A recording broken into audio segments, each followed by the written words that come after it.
Hai semua, perkenalkan nama saya Dian Dwi Pratiwi, NIM 46 2018 122. Di sini saya akan melakukan praktikum emergency, yaitu airway breathing dan circulation.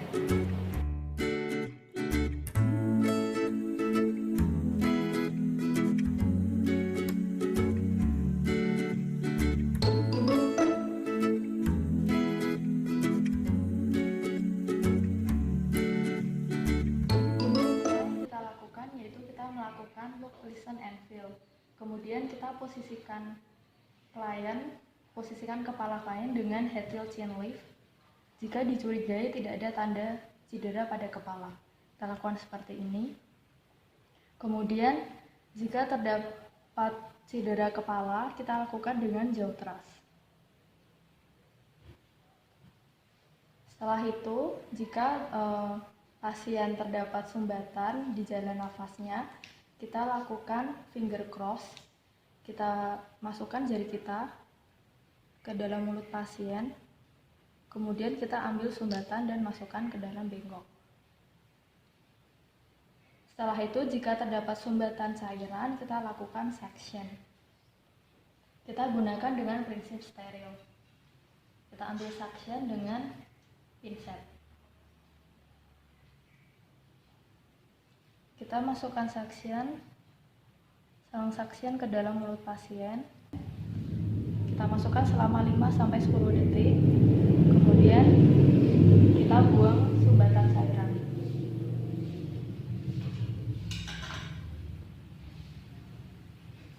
Kemudian kita masukkan obat. Kita masukkan ke dalam mulut pasien, kemudian diputar.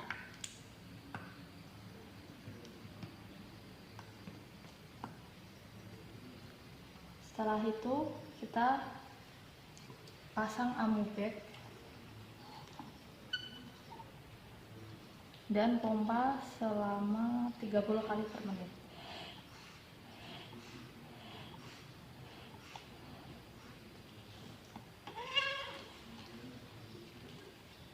Setelah itu kita ambil kopa. Kemudian kita lakukan pengecekan saturasi oksigen dengan oximetry. Jika menunjukkan angka 85% dan nadi karotis teraba lemah dan lambat, kemudian kita lakukan intubasi. Kita lakukan intubasi dengan memasukkan laryngoskopi ke dalam mulut pasien. Setelah itu masukkan PPT ke dalam mulut pasien.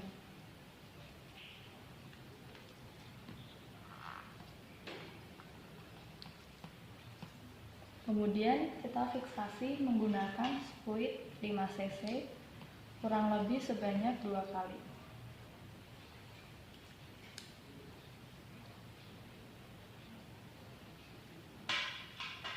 Setelah itu kita cabut laryngoskopi. Setelah itu kita pasangkan oksigen ke selang ETT.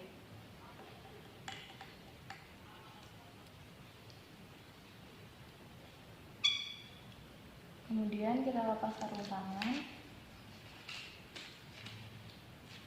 dan pasang plester.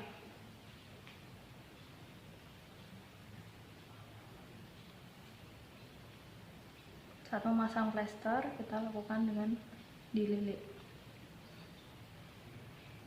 Kemudian kita tempelkan di pipi pasien.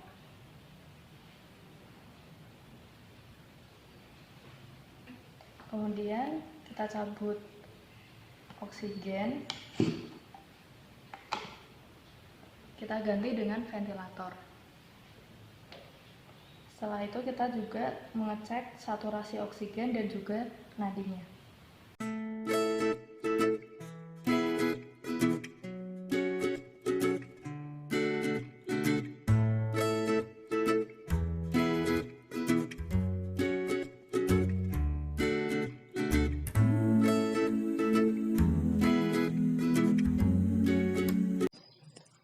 Setelah melakukan pemeriksaan airway, kita akan melakukan pemeriksaan breathing. Dilakukan lakukan yaitu mengukur saturasi oksigen dengan menggunakan oximetry. Jika kurang dari 90%, kita berikan oksigen.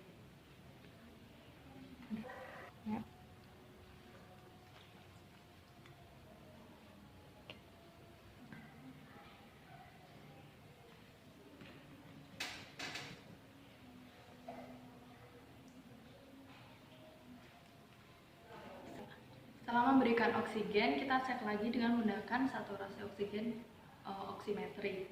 Kemudian kita juga mengecek akralnya teraba dingin atau tidak. Kemudian kita cek CRT-nya lebih dari 2 detik atau tidak.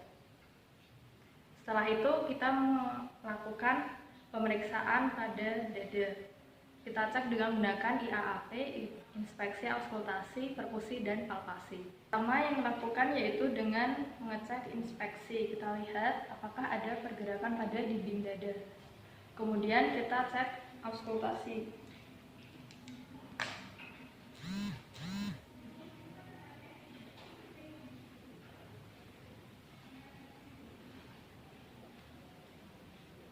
Setelah itu lakukan perkusi.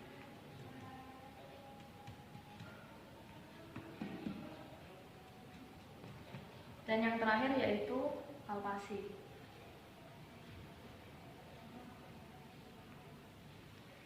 Bila terjadi tension pneumothora, kita lakukan needle decompression ICS 4 dan 5 dengan mid axilla anterior. Dan bila terjadi open pneumothorax, kita lakukan pemasangan kasa oskop. Kemudian kita reevaluasi lagi kondisi pasien.